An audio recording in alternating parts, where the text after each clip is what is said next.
What's good, YouTube? Welcome back to the channel. I got this question on a video. If you opt into UBI, do you lose Social Security? I'm under the impression that you do not. You have a video or article that states this in plain English. My Trump supporter friend is asking, and she doesn't believe me, even though I have shown her a number of clips of Young Turks. So before we even get into this, the answer is no. You will not lose Social Security if you opt into UBI.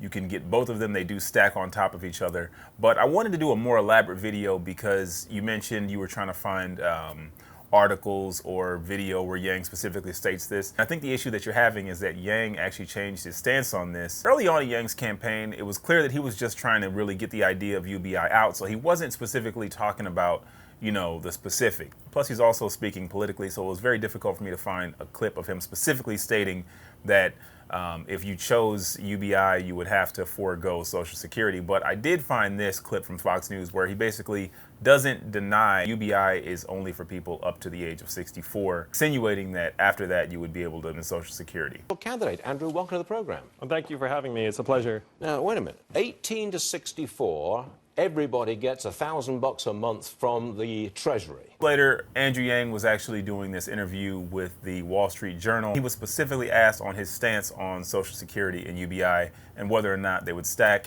And this is what he said at that time. You're also cutting half the current social welfare net, right?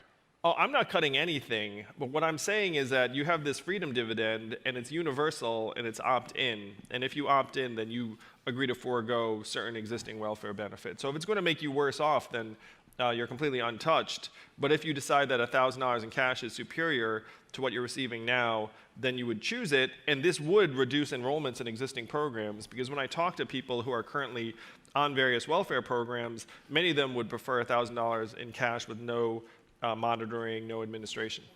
Just so Medicare and Social Security stays, everything else becomes an option? That's right. Medicare and Social Security stay, and everything else is subject to the opt-in. If you opt in, then you forego those benefits. Okay. So that is coming straight out of Yang's mouth.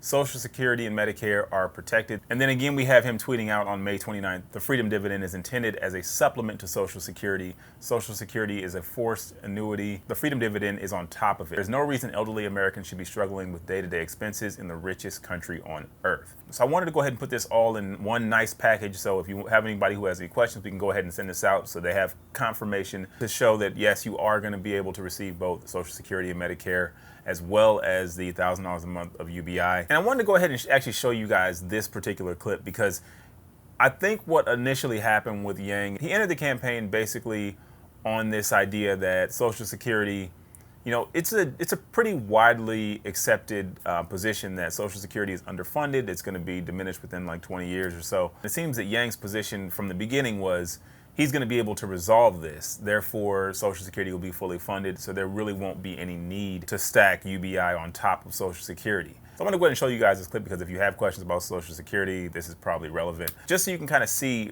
where his head was. I am interested in what your proposals are for the Social Security system.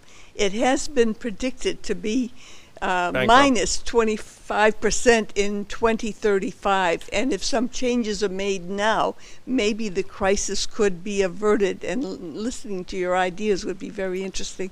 Yes. So Social Security is scheduled to go bankrupt in a number of years, but the truth is Social Security's bankruptcy is essentially an accounting fiction. It's because the way they set it up is that you put money aside and then you get back your money. But the truth is the money you've been putting in has been going to other things, and then new money is going to come in. And the way Social Security gets financed through your work, if you were a mother and didn't build up a work history, then your Social Security benefits are lower. And so that's like part of the way the system is set up.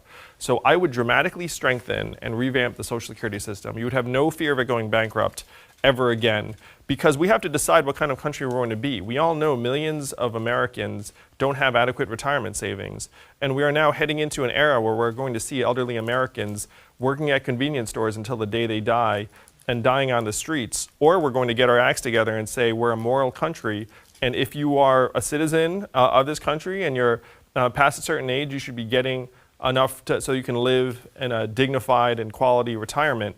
And again, $1,000 a month would go a very long way for Americans the entire way up. But Social Security, the entire bankruptcy of Social Security is something that we can just come together and change if we decide to do so. Thank you. Clara, thank I you. have parents too. Put it that way. I have parents too. I know some people believe that Yang is a Trojan horse and he's trying to gut social programs. But there's definitely a logic to everything that he's saying. There's a reason why he initially did not include Social Security. And, you know, because people spoke up, he has actually gone back and adjusted his position, which I think is crucial and probably the most important thing about anything that I'm saying. There are a lot of people who have different views and they're concerned about certain things that Andrew Yang is saying or isn't saying. And I feel like right now is the time where you need to speak up. If you don't agree with what he's saying, he's clearly someone who's willing to listen. So I want to close this video out by taking it to Andrew Yang's website, of course, and get the official third confirmation once again, proof that yes, you are protected if you're going to be getting Social Security. You can receive both Social Security and UBI from Andrew Yang's website. Would it stack with Social Security or veterans' disability benefits? Those who served our country and are facing disability as a result will continue to receive their benefits on top of the $1,000 per month. Social Security retirement benefits stack with UBI. Since it is a benefit that many people pay into through their lives, that money is properly viewed as belonging to them and they shouldn't need to choose. Social Security disability insurance is based on earned work credit. Supplemental Security Income is a means-tested program. You can collect both SSDI and $1,000 per month. Most people who are legally disabled receive both SSDI and SSI. Under the Universal Basic Income, those who are legally disabled would have a choice between collecting SSDI and the $1,000 or collecting SSDI and SSI, whichever is more generous. Even some people who receive more than $1,000 a month in SSI would choose to take the Freedom Dividend because it has no preconditions. Basic income removes these requirements and guarantees an income regardless of other factors. If you're somebody who's receiving Social Security disability as well as Social Security, then yes, you're going to have to choose between the disability part of it and the $1,000 a month. But as noted, there are no preconditions. So some people may simply choose to receive the $1,000 per month because of the limitations that are placed on them because of their Social Security disability. So I hope this video helped to answer these questions for you. Like I said, if you are someone who's receiving Social Security specifically, you can receive the UBI on top of that. However, if you're someone who's receiving Social Security as well as Social Security disability, you will have to choose between Social Security disability and the $1,000 per month in UBI. And you know, that's just a decision that you would have to make. But I just wanted to go ahead and make this video because it is slightly confusing because, you know, there's Social Security disability as well as Social Security, as well as the fact that Yang changed his position on this. So, and again, you know, this is a change in position that basically came from the cry of the people. So if you have a grievance with the way the policy is laid out currently, now is the time to speak up because Andrew Yang is definitely listening. So if you guys enjoyed this video, make sure you hit that like, subscribe for more. I'll see you guys in the next one. To be clear, will it ever replace Social Security for older Americans? It would not. Social Security is here to stay. This is money that you put away.